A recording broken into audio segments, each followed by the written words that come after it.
किंवा बापसुद्धा शंका घ्यायला लागतो, अरे एक पोरीच्या नादी लागलं वाटतं अरे. ही सुद्धा बाजूला घेऊन आंघोळीला पाणीचा आवाज करून बोलत बसते, नाही अरे हिचं तिथं काहीतरी लफडं आहे. म्हणजे शंके म्हणजे नजरेने काय पाहतं, ट्रेस खाली पाहते. तुमचंच काय सांगावं, एक दिवस सकाळी सकाळी मी मॉर्निंग वॉकला गेलो. मॉर्निंगला वॉकला गेल्यानंतर मी जायला जाताना तिकडून एक बाईने मला गुड मॉर्निंग म्हणलं. डोक्यात मी आनंदित झालो समजा. मग घरी गेलो, मग तर घरी गेलो तर बायकोला कुठं आनंद वाटतो काय, आज लयच हसायला आले म्हणे, लयच हसा चेहरा आहे तुमच्या चेहऱ्यावर इतकं. नाही म्हणे काही नाही झालं. नाही पण रोज तुम्ही असं काहीतरी तणावाखाली राहता, असं काहीतरी झालं नक्की सांगा.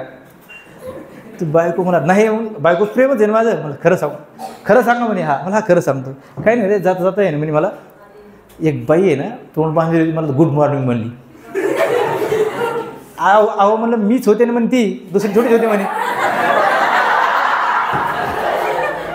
पडला हो आमचा चेहरा असा. अरे चेहरा म्हणजे दुसऱ्याची पाहिली तर चांगली आनंद, आणि स्वतःची म्हणजे स्वतःची आनंद नाही का, असं भयानक चित्र झालेलं जीवनामध्ये. खरं सांगायचं म्हणजे माणूस दुसऱ्याचा आनंद पाहून कधी बायकोसुद्धा आनंदी होत नाही आपल्याला. तर एका कॉलेजवर गेलो भया, मी रिअलमध्ये सांगतो सत्य.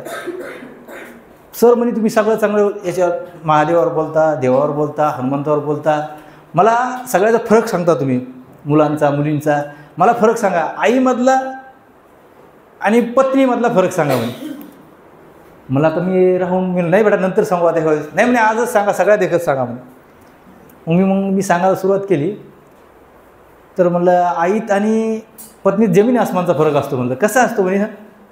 मी लहान होतो म्हणे 8-10 वर्षाचा. तर माझ्या आईच्या मैत्रिणी यायच्या आणि मैत्रिणी म्हणायच्या काय सुंदर बाळ आहे, सुंदर बाळ. मग माझी आई म्हणायची 8 दिवस घेऊन जा सांभाळ म्हणे तुला. इतकी माझी आई पाहिजे. माझी आई घेऊन जायची. आई खुशाल मोठ्या मनाने द्यायची.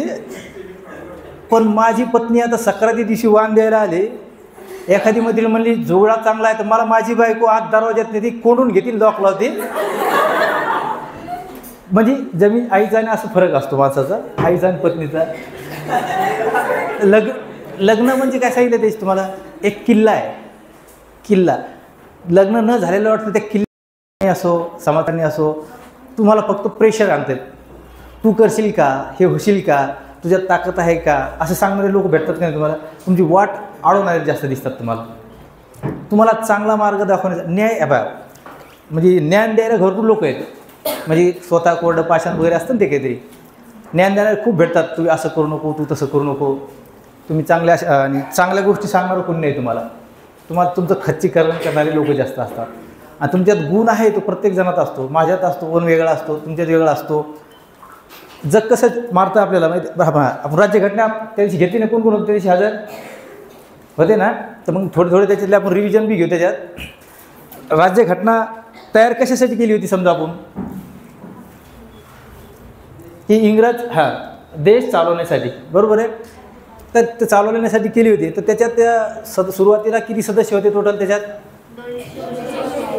200 नाही 389 होते. म्हणजे लक्षात असू द्या, असं बोलता घेऊ आपण, 389 होते. जर असा प्रश्न आला तुम्हाला माउंट बॅटनच्या योजनेनुसार किती सदस्य होते, तर मग किती सांगणार, 299. ह्या कलमा तुम्ही पाठच ठेवायच्या. पुढचे बी सांगतो तुम्हाला. पण जग कसं चुत्या बनवतं. आता मी एक वस्तू आणलेली, तुम्हाला दिसती का, तर ज्याला दिसत असेल त्याने सत्य सांगायचं, आत्ताच नाही.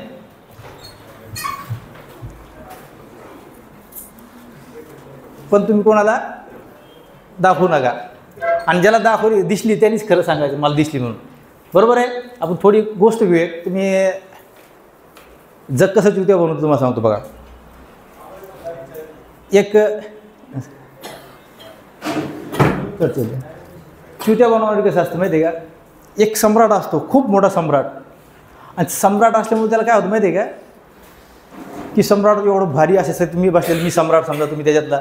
पण असाच एक सुरेश सरकार दरबारातून उठतो. म्हणजे राजा करीब तुमची पूर्ण धरती तुमच्या ताब्यात भेटली पूर्ण. पण आता तुम्ही देवापेक्षा मी भारी दिसायला लागले, पण देवाचे तुम्हाला कपडे नाही. तर राजाला काय वाटेल, राजाच्या मनात हो यार मी सगळा मोठा झालो, देवासारखा झालो, पण मला सुद्धा, तो मधला दरबारातला माणूस म्हणतो राजे तुम्हाला देवाचे दरबार तुमच्या नशिबात आहे, मी तुमच्यासाठी देवाचे कपडे घेऊन येतो म्हणे. कपडे घेऊन येते म्हणल्या मंत्री महोदय म्हणले हे पागल आहे म्हणे, आजपर्यंत आयुष्यात कोणी आणले का, धरती मातेवर देवाचे कपडे आले का कधी नाही. मंत्री हे सगळे आसपासचे राजाला समजून सांगायला लागले की बाबा हा आपल्याला चुत्यात गिनती काढतोय. पण राजाला वाटलं नाही आपण 100% हा आपण बी इंद्रासारखं झालं पाहिजे. मग राजाचा अहंकार निर्माण होतो. राजा म्हणतो दरबारातल्या त्या माणसाला म्हणता किती खर्च लागेल वाटेल ते खर्च लागेल पण देवाचे कपडे घेऊन ये. सगळे दरबारातले बी म्हणतात की यार हे माणूस आपल्याला काहीतरी फसवायला लागला. पण तो दरबारातला माणूस म्हणतो की तुम्हाला अत्यंत खर्च लागेल म्हणे, खर्च वाटेल तेव्हा लागू दे म्हणून राजा, पण तू कपडे घेऊन ये. मग त्या दरबारातल्या माणसाने सांगितलं की ह्या अमुक 1 जानेवारी 2026ला कपडे घेऊन ये. तर रोज तू पैसे दर महिन्याला पैसे घेऊन जायचा. आणि पैसे घेऊन गेल्यानंतर त्याच्या लक्षात आलं की आता हे सगळ्या मंत्री म्हणले की राजा तो फसून जाईन, पळून जाईन म्हणे तो. मग राजाने काय डोकं लावलं, खरं आहे होऊ शकतं हा पैसे घेऊन गेला आपल्याकडून, पळून जाईल. तर राजा काय करतो, सगळीकडून सेनापती सगळं सैन्य त्याच्या नजर कैदीमध्ये ठेवतं, जर पळून गेला त्याला धरा. पण तो माणूस पळून जात नाही. तो पळून जात नाही तर तो काय करतो, उठतो. सकाळी उठतो, 1 जानेवारी 2026ला उठतो. आणि उठल्यानंतर त्याच्या घरातून निघतो. एक मखमली पेटी असते, पेटी घेऊन खूप फिरतो आणि त्याला लॉक लावतो. लॉक घेऊन डोक्यावर घेऊन निघतो. दरबार ज्या दिवशी त्यांनी बोलवलं दरबार, त्या दरबारात कपडे घेऊन येतो. तो कपडे घेऊन आल्या दरबारी लोक इतके खुश होते म्हणे अरे कसं काय आणले असेल, कुठून आणले असेल याने, कपडे तर आणू शकत नाही म्हणे, आणले कसे असेल. आणि आला, पळून गेला नाही. राजा बी खुश, सगळं खुश झाल्यानंतर त्यांनी विचार केला यार हे काय आता. तर त्यांनी राजाने बसवलं, राजा सम्राट बसला, दरबारी अशा बसलेले असते. तर ते दरबारातला जे माणूस कपडे घेऊन आला तो म्हणाला बघा मी कपडे देवताचे आणू शकत होतो आतापर्यंत, आणलेत कपडे आणले. त्यांनी पेटी अशी बाजूला ठेवली, राजा बाजूला ठेवला आणि राजूला म्हणजे ते कपडे उतरा तुमचे, तुम्हाला पेटीतले कपडे. पण त्या दरबारातला माणूस कपडे आणणारा जो माणूस होता तो काय म्हणला हे कपडे फक्त कोणाला दिसतील, एक आठ आहे म्हणे, देवताने मला जाता सांगितलं देवानी हे कपडे फक्त त्याच व्यक्तीला दिसल की जो त्याच्या स्वतःच्या बापाची औलाद आहे. काय म्हणतो, स्वतःच्या औलाद आहे, माझ्या लेकी काही अडचण नाही, स्वतःच्या बापाची औलाद असेल तर त्यालाच दिसतील, नाही तर दिसणार नाही. तर तो राजाला काय केलं, राजाने त्या पेटीतून हे काढलं. आता मी तुम्हाला कपडा दाखवतो, एक कोणाला दिसतो हे सांगा फक्त.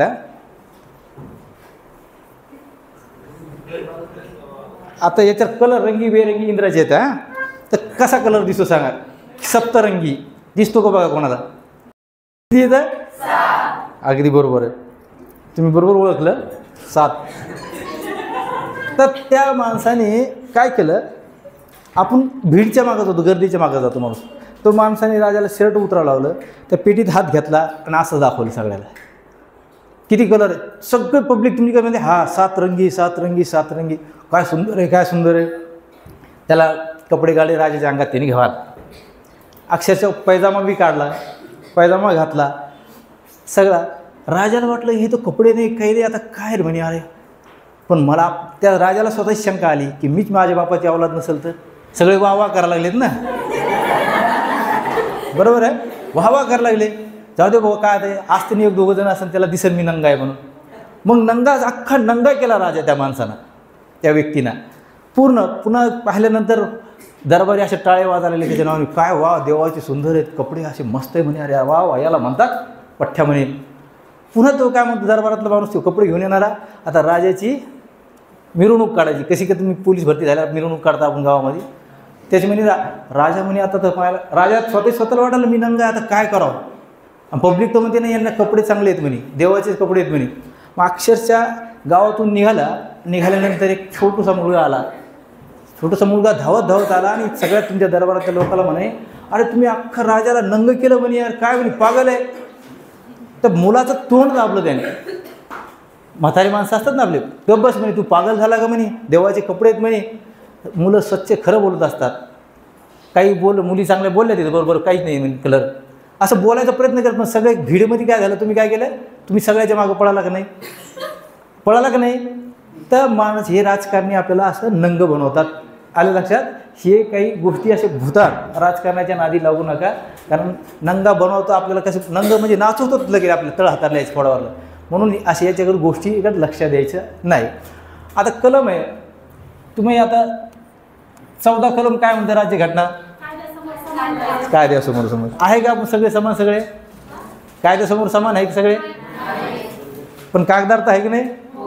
पण हे कलम तुम्हाला 100% परीक्षेत येणारच, हे ध्यानात ठेवायचं. 14 तर तुम्हाला सांगतो 40 कलम कशासाठी आपली संघटना. का हुशारीच्या नावाने टाळ्यावर येते बेटा दीदीचे रिअल मनातून म्हणतो बेस्ट बेटा एकदम. थोडाफार अभ्यास करा. अभ्यास केल्यावर खरोखर लक्षात येतं माणसाच्या की माणूस जर आपण ट्रेस खाली नाही राहिले आणि अभ्यास कसं करा हसत खेळत आणि स्वतः एन्जॉय बी करा, आनंद बी घ्या. तुम्ही पळतात सगळी नुसतं पळून काय नुसता ट्रेस नुसता झोप्या येत असते तुम्हाला, आहे की नाही? सकाळी नाश्ता करून येतो झोपेत तुम्ही माझ्याकडे बघ, समजा दिदी बघते माझ्याकडे टकटक, मला वाटतं दिदी चांगलं म्हणून ऐकते, पण तसं होत नाही. दिदीचं लक्ष तिकडं असतं, झोपलेली असते की नाही? कारण मला अनुभव आहे ना, आम्ही खूप ट्रेनिंगमध्ये तुम्हाला ट्रेनिंगमध्ये अनुभव येते. आपण झोप येते. कायदा शिकवतात, कायदा शिकवणारे नुसते इतके बोर करतात. जसं मी तुम्हाला कसं बोर करतो तसं बोर करतात तिथं, इतके शिकवते. तर आता 14 झालं. दुसरा प्रश्न तुम्हाला, काही गोष्टी जीवनामध्ये हसत खेळत नाही केल्या आणि ट्रेस खाली केल्या, हसून करायचं आणि रडून करायचं की नाही तुमच्या जीवनामध्ये. म्हणून ट्रेस अजिबात ताण न घेता, मी सतत सांगतो शाळेवर जातो, ताण न घेता अभ्यास करा. 10वीपर्यंत सरकार तुम्हाला फुकटच पास करते. अभ्यास करावा लागला तुम्हाला 9वीपर्यंत. कोणी केला सांगा बरं 9वीपर्यंत अभ्यास? कोणी?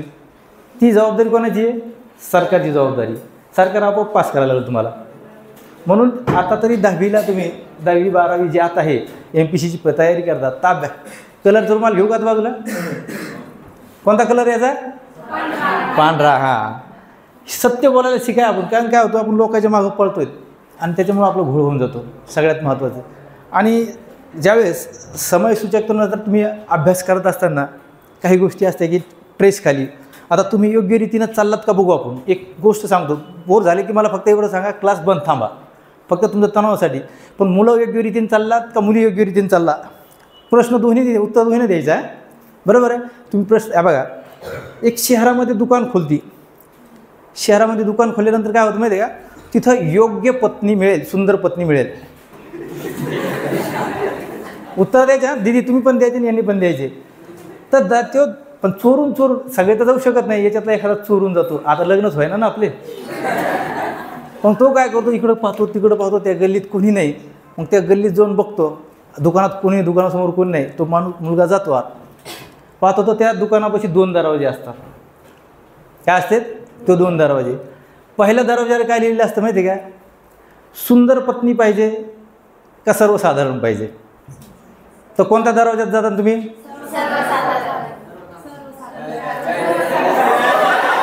तिकडं बघा, सुंदर पहिल्या दरवाज्यातच जाणार. मला माहिती ना, योग्य दिशेचा. पहिल्या दरवाज्यात गेला, आतमध्ये गेला, असा हॉल होता. आत पाहिलं तिथं सुंदर मुलगी नव्हती आणि सर्वसाधारण नव्हती. मग बघितलं तर तिथं परत 2 दरवाजे होते आतमध्ये. आणि दरवाज्यात लिहिलं होतं की जेवण बनवणारी पाहिजे का न जेवण बनवणारी पाहिजे?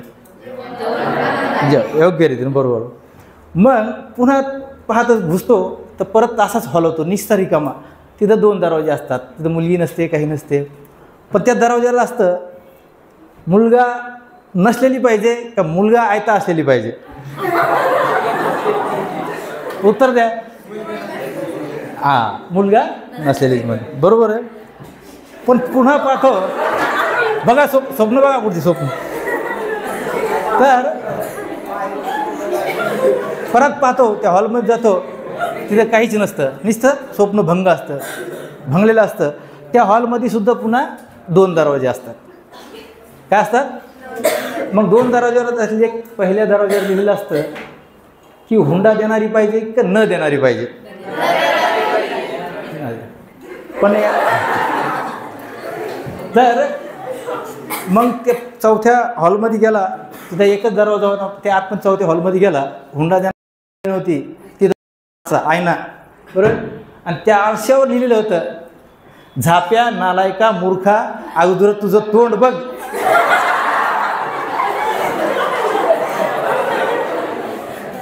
तुम्हाला जे काही तुमचं स्वप्न असतात योग्य दिशेने जायचं असेल तर आस न ठेवता, फळाची न आस न ठेवता कर्म करीत राहायचं, अभ्यास करत राहायचं. मला सुंदर पाहिजे की मला MPC पोलीस भरतीत पोलीसमध्येच पाहिजे की SRPमध्येच पाहिजे, कोणती तरी एक आहे, पण हीच पाहिजे ही पाहिजे अशा योग्य दिशेनं जाऊ नका. योग्य दिशा कोणती ठरवा.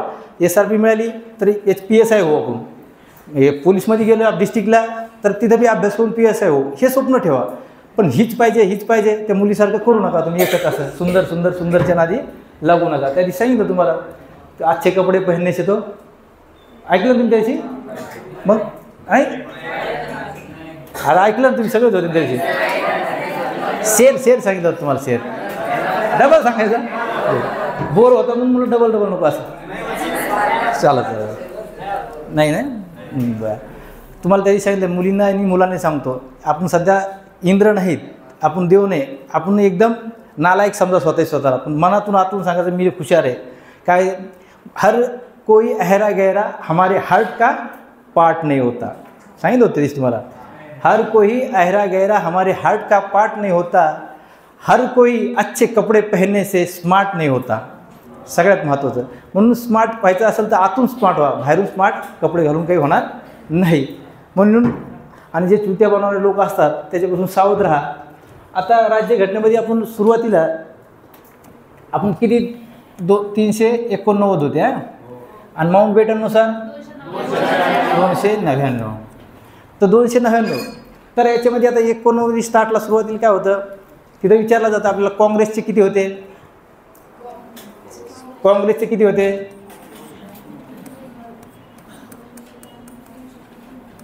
काँग्रेसचे 200 सगळे होते, सगळे 292 होते ना. 211 होते का?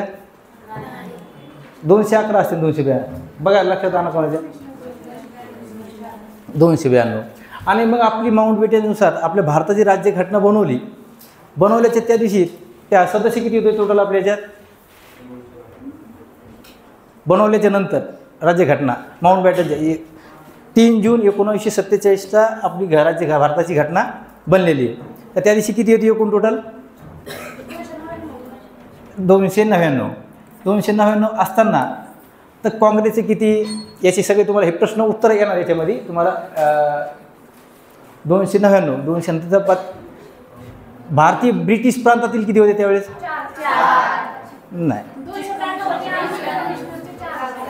229 होते आपले इथं नंतर माउंटबॅटन किती होते बघा. 219. पहिले किती होते? 200 संस्थानाचे किती, संस्थानाचे टोटल किती होते पहिल्यांदा आपल्याच्यात? नाही दुसऱ्या माउंटबॅटननुसार 70. राईट, बरोबर. ध्यान माउंटबॅटनच्या योजनेनुसार 70 होते. 70 आणि पहिल्या याच्यात किती होते आपल्या इथं? 93 होते. हे लिहायची गरज नाही पूर्ण, काही गरज नाही.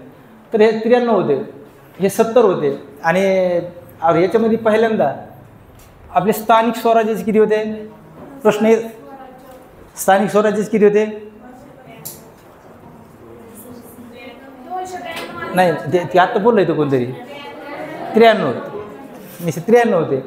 आणि ते चीफ कमिशनचे लोक म्हणजे पूर्ग 4. राईट, बऱ्याच जणांना माहिती आहे. मग एकदा रिव्हिजन झालं खूप तुम्हाला हे होऊन जाईल, डोक्याच्या वर जाणार नाही. राज्यघटना म्हणजे तुम्हाला राज्यघटना आहेच किचकट. झोपेच्या म्हणजे झोपच लागते आपल्याला जर शिक्षक शिकायला लागले तर.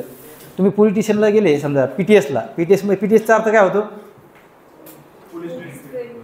पोलीस. तुम्हाला पद माहिती आहे पोलिसांचे आपले आहे की सगळे क्लिअर? कोणतं रे? आता पहिला काय होतं आपलं PC. चालतं ना? तुम्हाला काही अडचण नाही ना? PCचं काय होतं? Long form. हे काय, हा कोणता फॉर्म आहे? शॉर्ट फॉर्म ना. शॉर्ट फॉर्म माझा माहिती आहे तुम्हाला? तुम्ही शॉर्ट फॉर्म करून दाखवा माझा. माझं नाव रामेश्वर उत्तमराव मुळक. तर माझा शॉर्ट फॉर्म काय?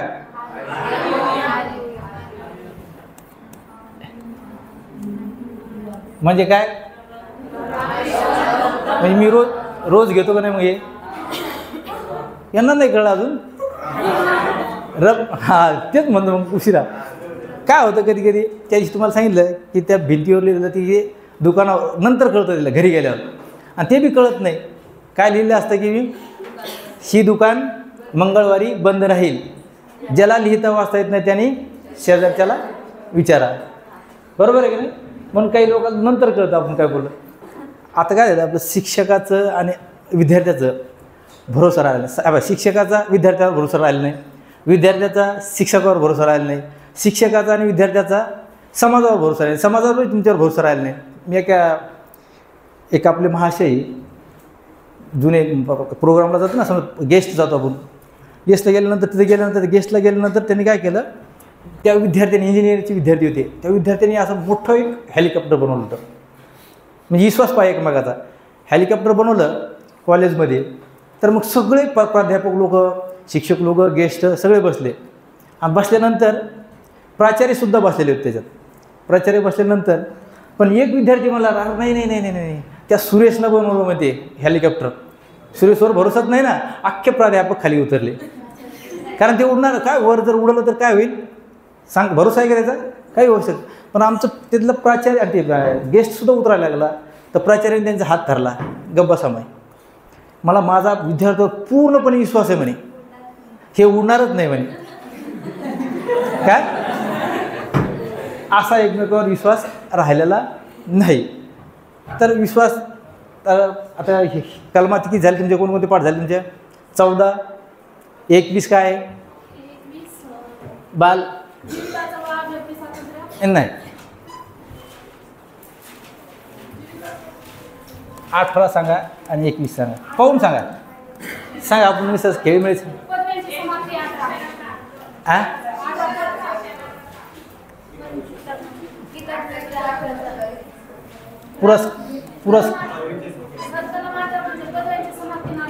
समाप्ती केलेलं. दोन्ही यायचं त्याच्यामध्ये बक्षीस आपले जे आपले काय म्हणते त्याला भारतरत्न असो हे सगळं त्याच्यासाठी 18 प्राईज गेलेलं आहे. बरोबर. आणि 61 आणि 71 हे 2 कलम येतात पहा हमेशा तुम्ही. 61 राज्यघटनेचं महाभियोग काय, 61 काय आणि 71 काय,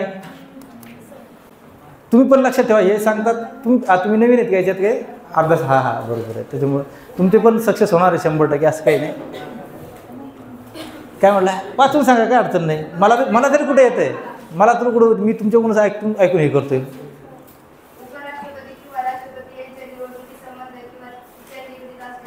अगदी बरोबर. मग ह्या तुम्ही कसं हे सगळं चर्चा करूनच तुम्ही जर अभ्यास केला तर खूप चांगलं होऊन जातं. आणि बेटा काय बोर झालं बेटा, जायचं फीस भरायची काय? नाही आले ते आत्ता आज नवीनच आले सगळे. त्यांना गरिबी ते असले. मी सुरेशला गिफ्ट देणार माझ्या हिशोबाने, म्हणजे शिक्षणासाठी.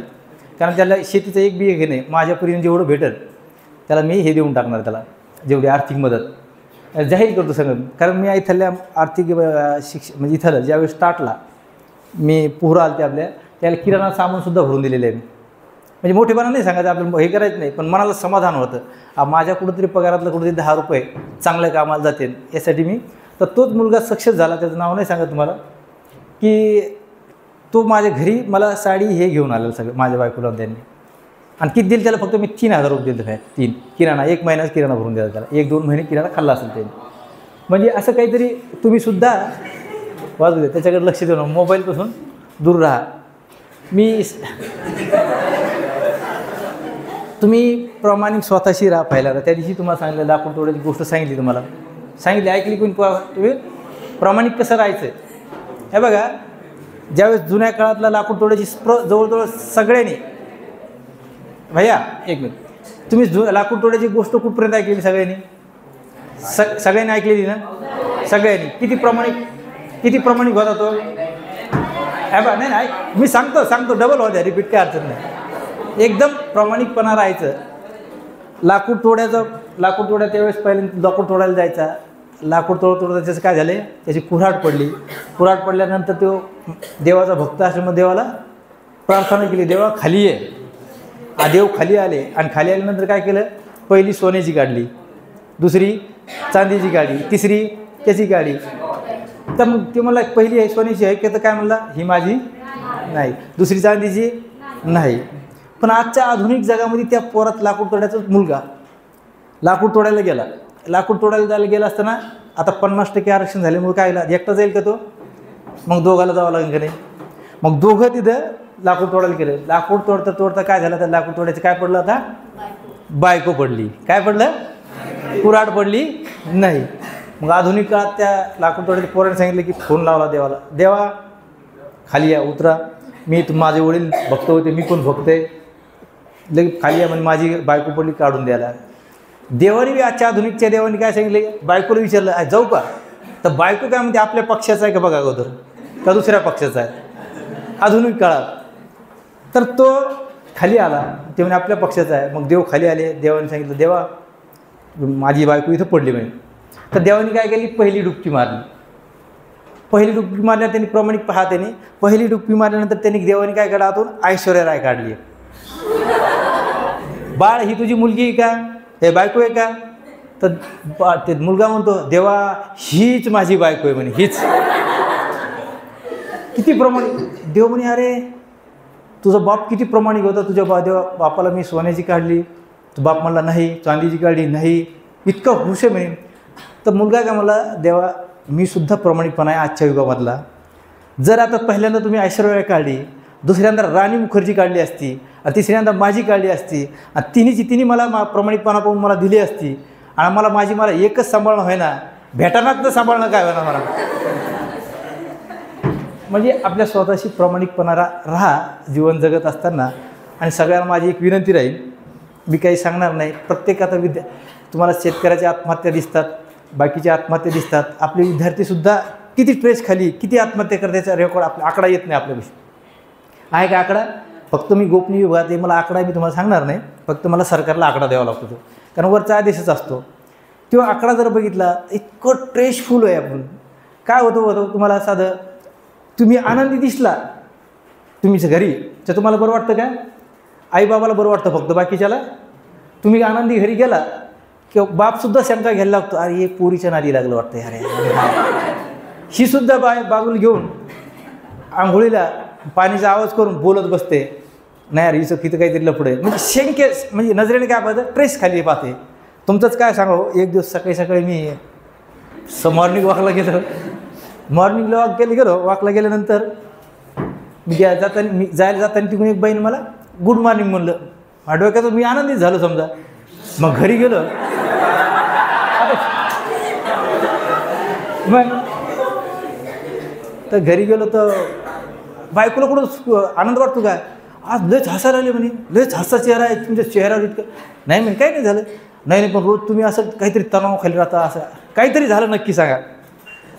तू बायको म्हणा नाही, बायको प्रेमच आहे ना माझं. मला खरं सांगा म्हणे. हा मला खरं सांगतो, काही नाही रे, जाता आहे ना म्हणे. मला एक बाई आहे ना तोंड बांधली, मला गुड मॉर्निंग म्हणली.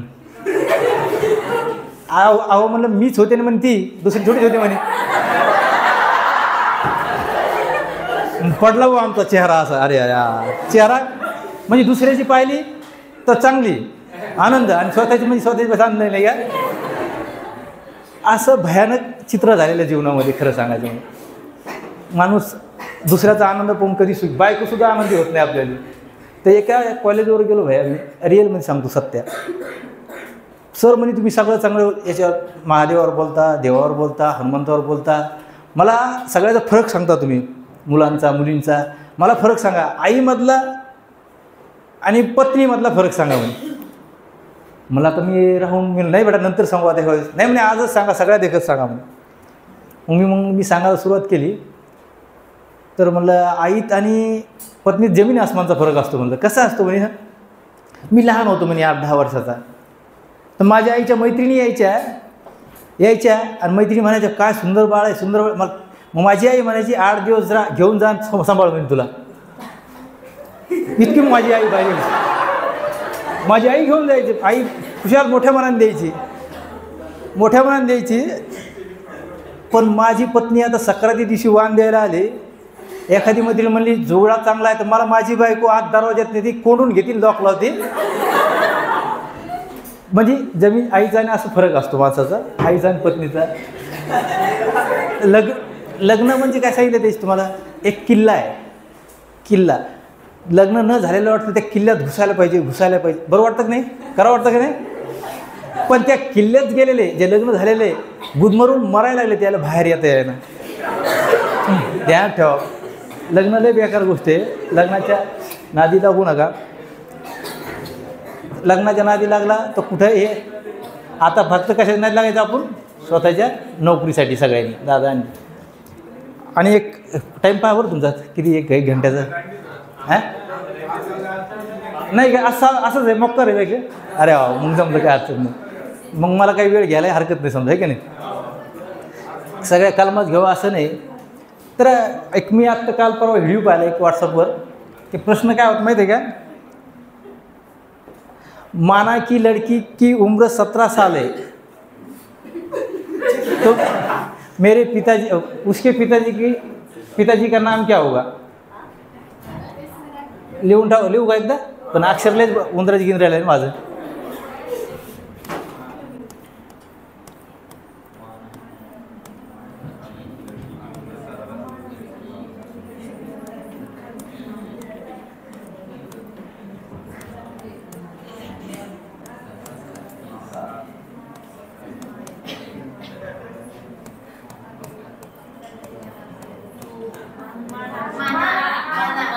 किती हुशार बघा बरं, तुमच्यापेक्षा हुशार दिसायला बरं घ्या.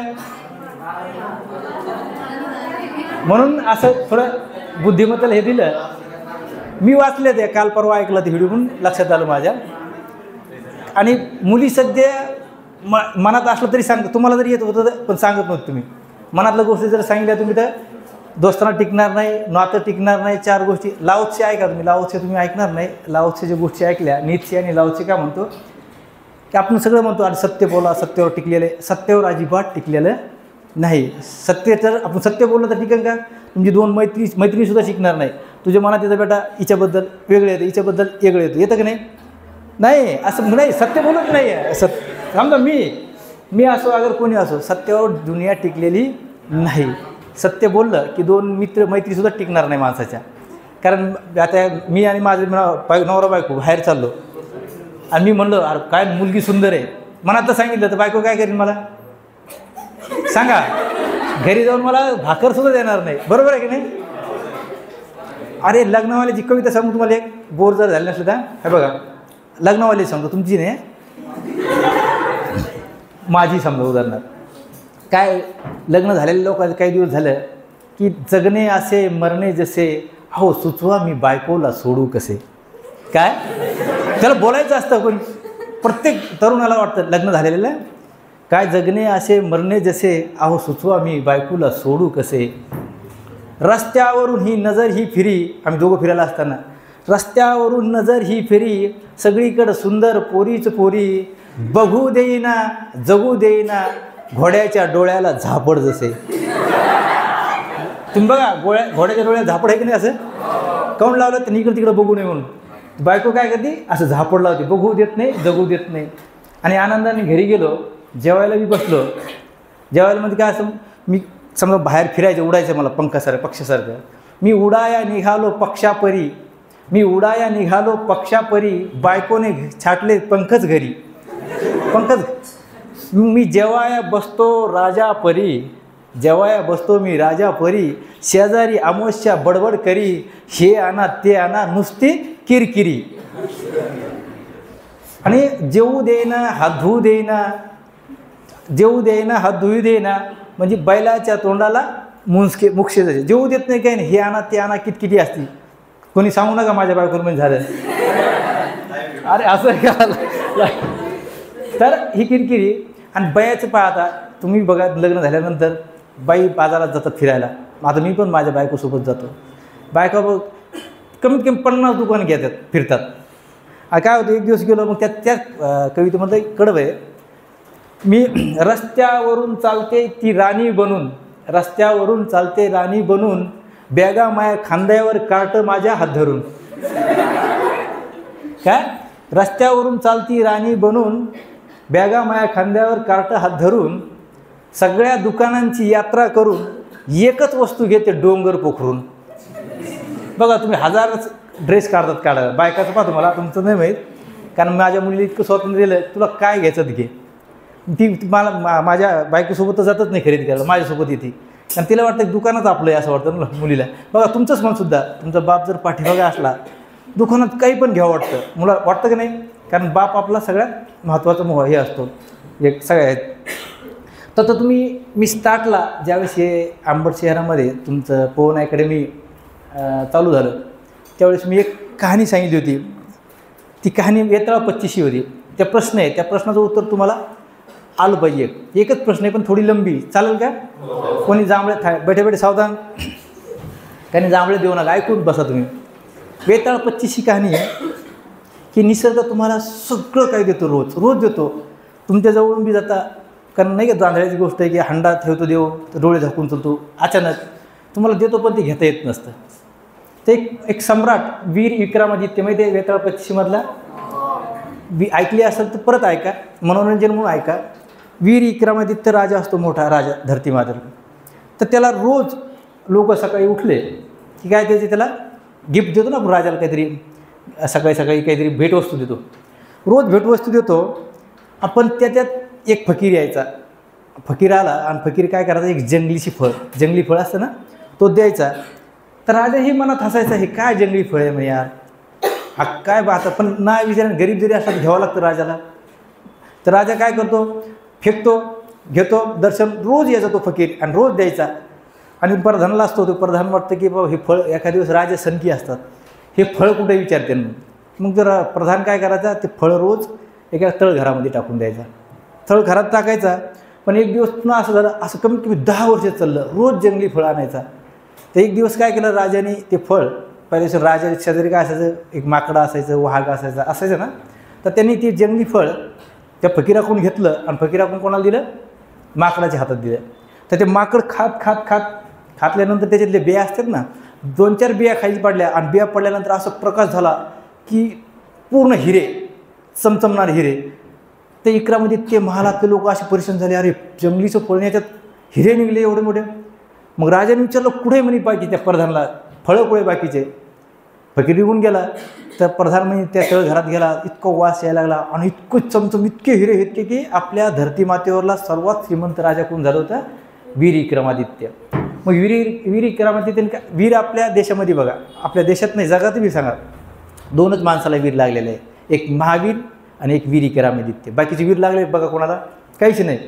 तर ते वीर विक्रमादित्य मग तिकडे बघितलं, तो मोठा माल मला, अरे जा म्हणजे त्या फकीराला पहिले बोलून आणा.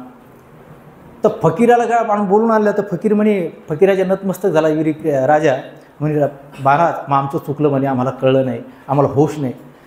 तर राजा म्हणला, तुम्ही आतापासून होश नाही, मी 10 वर्ष झालं तुम्हाला रोज चांगलं फळ देतो, तुम्हाला होश आला नाही म्हणे, आज होश आला, आता तुम्ही होश पूर्ण झाला. कारण तुम्हाला सुद्धा ईश्वर दररोज काही ना काहीतरी देतो, हे कुदरत काही ना काहीतरी देते, पण तुम्ही त्याच्याकडे लक्ष देत नाही. तुम्ही आनंद घेता, तुमच्या आनंद जीवनातला आनंद आहे का कधी? आनंद बी आहे हा शब्द कधी निघाला सांगतात बरं, मनातून निघाला का? मी आनंदी आहे, आज एकदम खुश आहे, निघतो बाळा. नुसतं माझा बापाला पैसे कमायचे, मला पैसे कमायचे, मला नोकरीला, हे स्ट्रेस खालीच आहे ना. तर तो आनंद हा होशमध्ये नाही, तुम्ही स्वतःचा आनंद घ्या ना. स्वतःचा आनंद नोकरी लागल्यावर बी आनंद घेता येत नाही, आनंद घ्या आता सध्या.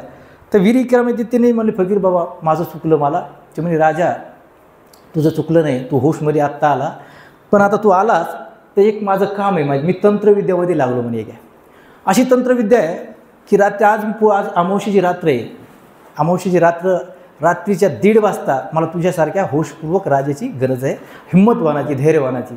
तू ये म्हणे, तू ज्ञान झाला नाही आणि म्हणतं. तर राजा बी प्रश्न पडला, आपण जावा तर हे म्हातारं काहीतरी करीन, पण नाही जावा तर आपण वीर झालेलं आहे, आपल्याला वीर मोठं बनवलेलं आहे, सगळी इज्जत जाईल, काहीतरी ह्या संतात ह्या फकीरात काहीतरी आहे. मग तो रात्रीच्या अमावस्येच्या काळाकिट्ट रात्री तो वीर विक्रमादित्य एकलाच निघतो, तलवार घेतो आणि रात्रीच्या अमावस्याला मरगट मशानभूमीमध्ये जातो. आणि मशानभूमीमध्ये असा काळा किट्ट अंधार असतो आणि तो तांत्रिक फकीर आहे, नुसतं जाळा असतो आणि जाळा असल्यानंतर सगळे जिवंत लाशी प्रेत असते, ते कापीत असतो. तो कापत असताना यांनी बघितलं, मी गेल्यानंतर राजाचे हातपाय थरथर कापायला लागले. भीती तर सगळ्यालाच असते, तुम्हाला भीती असते, मला भीती असते, पण भीती काय असो, जो ताकदवान असतो ती भीती डोक्यात ठेवत नाही. काही आपण जी भिणारे लोक असतात डोक्यात येतात आणि पळून जातात, पण काही ताकदवान जे असते हुशार असतात ती आपली जी भीती आहे मनातली, मी पास होईल नापास होईल, ती भीती आपली किनाऱ्याला ठेवायची ना, कामाला लागायचं. तर राजा भीत म्हणाला, मी आलो म्हणे. फकीर म्हणे आला तर असे थरथर कापायला लागले. म्हणे बरं झाला आला म्हणे, मला एक तंत्रविद्या आहे, कामाला लागलेलं आहे, तू एक धैर्यवान एक मोठा शक्तिशान राजा आहेस, जा म्हणे इथून 1-2 किलोमीटर अंतरावर एक प्रेत आहे, तिथं त्या झाडा पिंपळाचं झाड आहे, वडाचं झाड आहे, त्या वडावर 25 ह्याला टाकलेले आहे म्हणे लाश, त्याच्यात एक लाश घेऊन ये. पण लाश आणताना काय करायचं की बोलायचं नाही, बोलला की चुकला. तुम्ही बघा अंधारात भीती वाढायला तुम्ही काय करता, राम राम राम राम राम राम श्रीकृष्ण म्हणता का नाही, घाबरट येते की नाही. तर राजा एवढा असला तर काय करावं त्याच्या मनात आलं, पण धैर्यवान होता. राजा त्या वडाखाली गेला आणि वडावर गेल्यानंतर वडावर गेला, काळा कुट्ट अंधारात एक प्रेत आहे, प्रेताची दोरी तोडली आणि ते प्रेत खालीच पडलं. खाली पडल्यानंतर ते प्रेत काय करायला, नुसतं हसायला लागलं. तर वीर इकडं तिथं थरथर कापायला लागला, पण ताकद मनात ठेवलेली. त्याला उचललं, म्हणजे काऊन हसतो म्हटलं की त्या फकीराने काय सांगितलं, बोलायचं नाही, बोलला की चुकला समजायचं. तो काऊन हसतो म्हणला की ते परत प्रेत उठलं खेळखेळीत हसत पुन्हा वर जाऊन लटकलं. आणि लटकल्यानंतर परत प्रेत राजा वर गेला, परत गेला, त्याच्या लक्षात आता बोलायचं नाही. मग प्रेत पुन्हा खांद्यावर घेतलं उचलून, मला आता बोलायचंच नाही. पण वेताळ 25 ती प्रेत आहे. त्या राजाला म्हणे, अरे आपल्याला आता 1-2-3 किलोमीटर पै जायचं आहे, बोर व्हायला लागलं म्हणे, काहीतरी आपण आता अंधारात, तुला एक गोष्ट सांगतो किंवा तू सांग. त्याला हो म्हणता येणार नाही म्हणता येणार, हो म्हणलं तर ते परत उठून पळून जातं ते. तर परत ते म्हणे आता यांनी गपची बसला, होशपूर्वक राहिल्यानंतर पण वेताळ 25 गोष्ट प्रेताने गोष्ट सांगायला सुरुवात केली.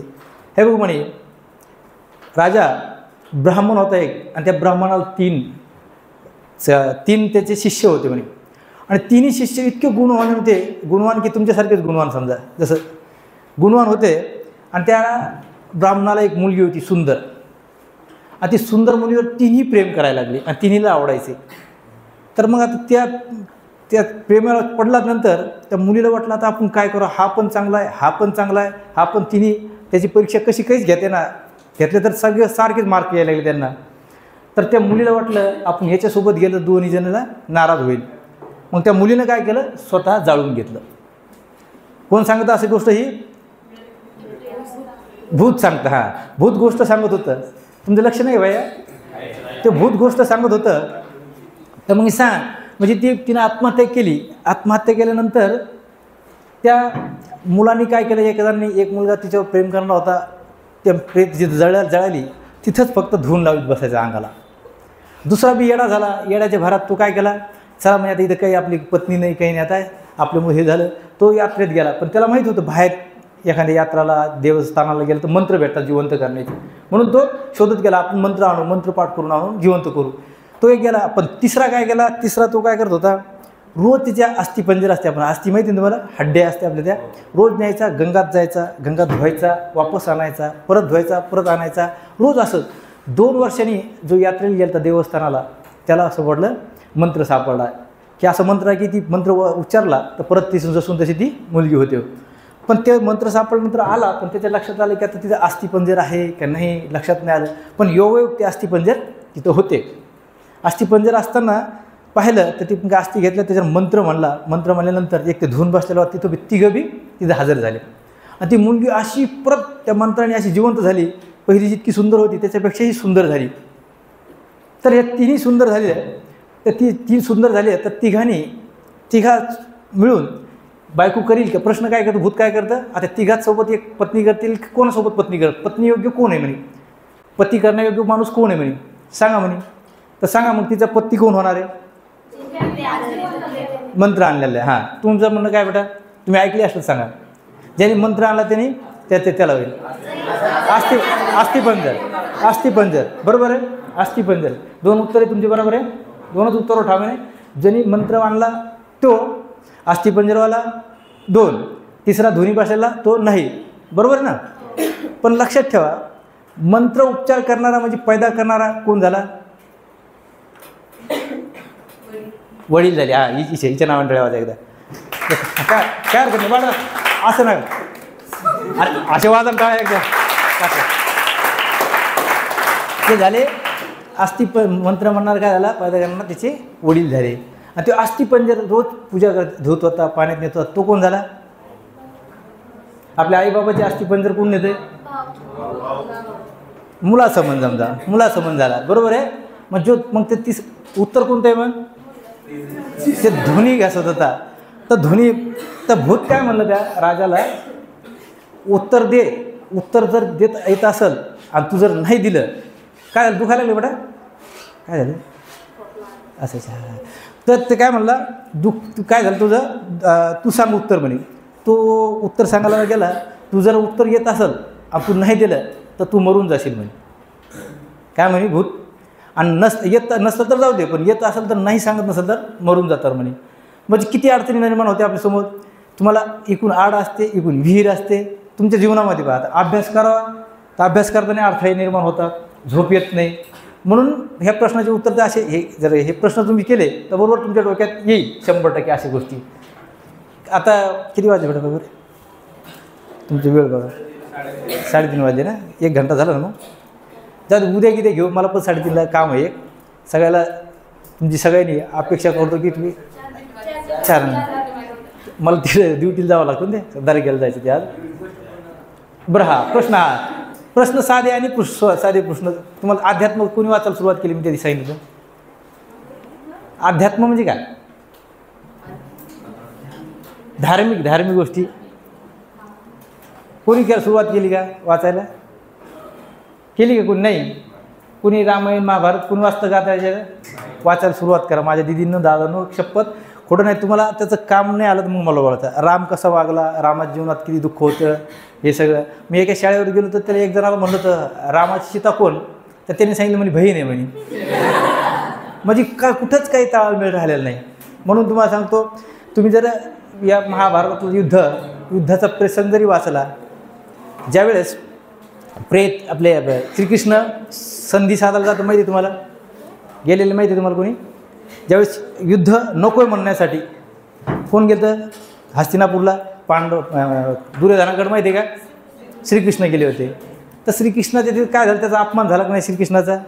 मग त्यांनी अपमान सहन केला का नाही? मग आपल्याला जीवनामध्ये विद्यार्थ्याला आणि संन्याशाला किती अपमानाचा काही तोटा झाला नाही पाहिजे. किती अपमान झाला पावली तरी तुम्ही अपमानाला भ्यायचं नाही. नाही तर अपमान केला ते काय विनाकारण चिडचिड करतं माणूस. अपमानाला अजिबात थारा देऊ नका. मी कोण आहे अहंकारात तुमच्यातलं गेला ना, अहंकार निघून तर 100% तुम्ही सक्सेस होऊ शकता. चला, व्हेरी गुड.